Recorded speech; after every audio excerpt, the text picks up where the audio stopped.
তো এই যে এখন রেডি হয়ে গেছি, এখন যাবো বাবানকে স্কুল থেকে আনতে। তো ওর বাবা সকালবেলায় ওকে এখন দিয়ে আসে। আগে যখন ফার্স্ট ইয়ারে ছিল তখন আমি বসে থাকতাম 10:30 পর্যন্ত, কিন্তু এখন যেহেতু টাইমটা বাড়িয়েছে আর চৈত্র মাসের রোদ জানোই তো, অসম্ভব রোদ। আর এখন না একদম ছায়াও নেই স্কুলে, তো বসার মতো জায়গাও নেই।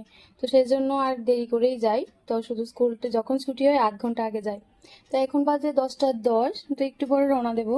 আর আজকে বাবানের স্কুলে একটা ফর্মও জমা দিতে হবে, তো ফর্মটা ফিল আপ করে নিয়েছি। আর কিছু জেরক্স করতে হবে, বাবানের 2 কপি ছবি বের করতে হবে। এই যে এটার মধ্যে বাবানের জেরক্স, ফর্ম টর্ম এগুলো নিয়েছি। আর সাথে একটা ছাতা নিয়েছি, আর মাস্ক তো অবশ্যই লাগবে কারণ যে ধুল, তো সেই জন্য এগুলো নিয়ে নিলাম। তো চলো এখন বেরিয়ে পড়ি। তো এখন বেরিয়ে পড়ি, আর বেশি দেরি করছি না কারণ যেহেতু এখানে টাইম লাগবে অনেকটা, আর জেরক্সও করতে হবে। তো আজকের মতো মিনি ব্লগ এখানে শেষ করছি, দেখা হবে নেক্সট ভিডিওতে। টাটা।